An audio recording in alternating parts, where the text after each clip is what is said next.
Hello students, আজকের ক্লাসে West Bengal state university WBSU এর তৃতীয় সেমিস্টার ইতিহাস মাইনরের 100% কমনযোগ্য সাজেশন দিয়ে দেব। সাজেশনের সবকটি প্রশ্ন উত্তর যদি সঠিকভাবে করতে পারো, এটুকু নিশ্চিত করে বলতে পারি তুমি 60% থেকে 70% নম্বর পরীক্ষায় পাবে। আমি আমার 20 বছরের অভিজ্ঞতার ভিত্তিতে সাজেশনের প্রশ্নগুলি দিয়েছি, যা কোনো বছর মিস হয়নি।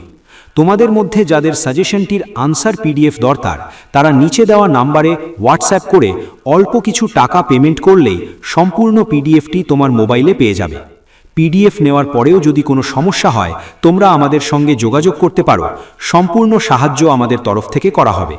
তাহলে চলো এখন আলোচনা করা যাক 2026-এর তৃতীয় সেমিস্টার ইতিহাস মাইনর সাজেশন। বিভাগ ক, মান 10, দীর্ঘ উত্তরধর্মী প্রশ্ন। 1. আলাউদ্দিন খলজির বাজার দর নিয়ন্ত্রণ নীতি বা দ্রব্যমূল্য নিয়ন্ত্রণ ব্যবস্থা সম্পর্কে বিস্তারিত আলোচনা করো। এই ব্যবস্থা কি সফল হয়েছিল? 2. দিল্লি সুলতানি সাম্রাজ্য সুদৃঢ়করণের ক্ষেত্রে বা প্রকৃত প্রতিষ্ঠাতা হিসেবে ইলতুৎমিশের অবদান বিচার করো। 3. প্রশাসনিক সংস্কারক হিসেবে শের শাহের কৃতিত্ব ও অবদান আলোচনা করো। 4. মধ্যযুগের ভারতে সুফি আন্দোলনের প্রেক্ষাপট আলোচনা করো এবং ভারতীয় সমাজ সংস্কৃতিতে এর প্রভাব নির্ণয় করো। 5. 1526 থেকে 1556 খ্রিস্টাব্দের মধ্যবর্তী সময়ে মুঘল ও আফগানদের রাজনৈতিক দ্বন্দ্বের বিবরণ দাও। 6.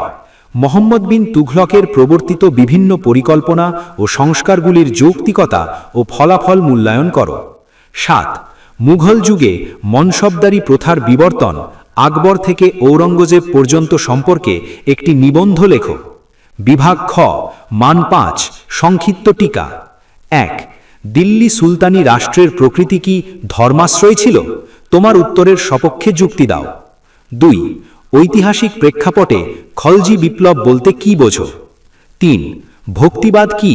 ভারতীয় সমাজ জীবনে ভক্তিবাদী আন্দোলনের প্রভাব সংক্ষেপে লেখো। 4. আকবর প্রবর্তিত ধর্মনীতির মূল বৈশিষ্ট্য আলোচনা করো। 5.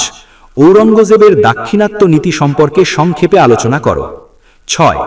দিল্লি সুলতানি সাম্রাজ্যের পতনের জন্য ফিরোজ শাহ তুঘলক ব্যক্তিগতভাবে কতটা দায়ী ছিলেন, অথবা তার অর্থনৈতিক নীতি আলোচনা করো। 7.